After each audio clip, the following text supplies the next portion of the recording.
सर्वेभ्यो नमो नमः। अद्य वयं कक्षा पञ्चम्याः दशमः पाठः संघे शक्तिः अस्य अभ्यासकार्यं कुर्मः। आज हम कक्षा पाँचवीं के 10वां पाठ संघे शक्तिः इसका अभ्यास कार्य करते हैं। संघे शक्तिः, संघे शब्द का अर्थ होता है संगठन में, समूह में। शक्ति शब्द का अर्थ होता है ताकत, बल, अर्थात संगठन में ही शक्ति है, ताकत है, बल है। तो इसलिए हमें हमेशा कोई भी काम करें तो संगठन में रहकर करें, सामूहिक रूप से करें, तो वह कार्य बहुत शीघ्र सफलता को प्राप्त होता है। तो आइए अब हम इसका अभ्यास कार्य करते हैं। पहला अभ्यास, अधोलिखित प्रश्नानाम् उत्तराणि लिखत। प्रथमः प्रश्नः, वटवृक्षः कुत्र आसीत्? वटवृक्ष कहाँ था? वटवृक्ष मीन्स बरगद का पेड़ कहाँ पर था? तो उत्तरम नद्याः तटे, नदी के किनारे पर। वृक्षस्य कोटरे के निवसन्ति? पेड़ के कोटरे, कोटरे शब्द का अर्थ बिल में कौन रहते थे? जीवजन्तवः। काकः कुत्र वसति स्म? कौवा कहाँ पर रहता था? वृक्षे, वृक्ष पर। काकः मार्गे कं पश्यति स्म? कौवे ने मार्ग में किसको देखा था? व्याधम, व्याधम शब्द का बहेलिया, शिकारी को। के जाले बद्धाः भवन्ति स्म? कौन जाल में बंध गए? तो कपोताः, कबूतर। कः निराशो भूत्वा प्रत्यागच्छति स्म? कौन निराश होकर वापस लौटा था? व्याधः, बहेलिया। कः जालात् कपोतान् मोचयति स्म? कौन जाल से कबूतरों को छुड़ाया था? हिरण्यकः, मूषकः। हिरण्यक नाम है किसका? चूहे का, तो इसलिए यहाँ पर दोनों हिरण्यकः लिखें तो भी ठीक, मूषकः कहेंगे तो भी ठीक है, क्योंकि मूषक का नाम हिरण्यक है, चूहा मूषक का तात्पर्य। केन कपोताः सफलाः भवन्ति? किससे कबूतर सफल हुए थे? किस कारण से? तो संघबलेन, सामूहिक बल के कारण ही वे अपने कार्य में सफल हुए, अर्थात जाल को उड़ाकर ले जाने में सफल हुए। प्रश्न संख्या द्वितीयः, मंजूषातः उचितं पदम आदाय रिक्त स्थानं पूरयतु। अब यहाँ पर मंजूषा देख लीजिए। मंजूषा में जो शब्द हैं उनको लेकर जो रिक्त स्थान है उनको पूरा करना है। कोटरे अनेके डैश निवसन्ति स्म? कोटरे बिल में अनेक रहते थे, तो कौन रहते थे अनेक?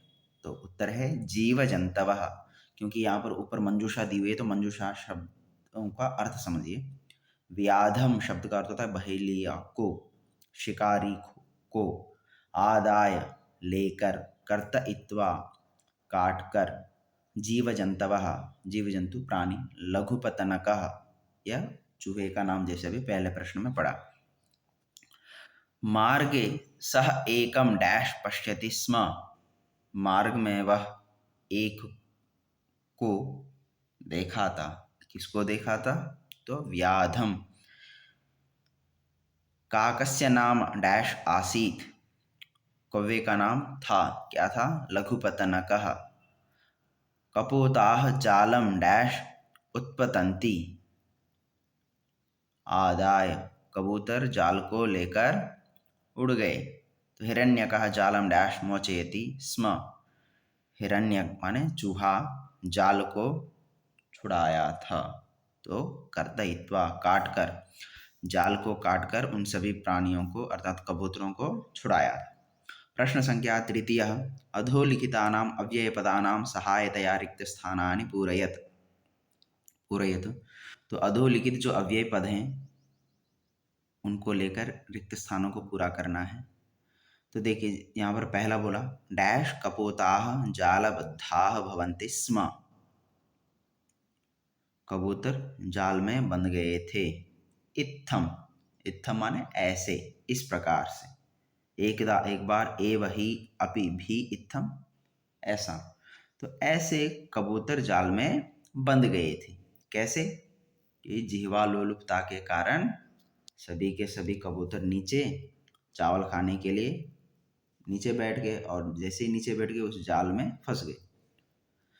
डैश भोजनस्य अन्वेषणार्थम गच्छन्ति स्म, भोजन की खोज में गए थे।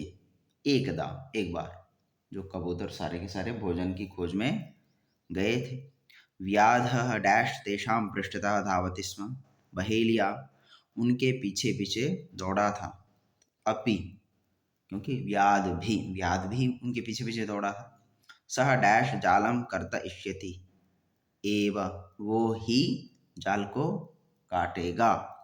बात सही है, क्योंकि चूहे ही काट सकते हैं। तब आगे प्रश्न संख्या चतुर्थ, उदाहरणानुसारम अधोलिखित पदानां विभक्तिम वचनम च लिखत। जो नीचे जो पद दिए हैं, एक तो उदाहरण में दिया हुआ है, तो उसी के हिसाब से अन्य जो पद हैं उनके विभक्ति और वचन बताने हैं आपने। तो जैसा पहला लुब्ध का उदाहरण में दिया, प्रथमा विभक्ति एक वचनम, तो इसका विभक्ति और वचन बताना है।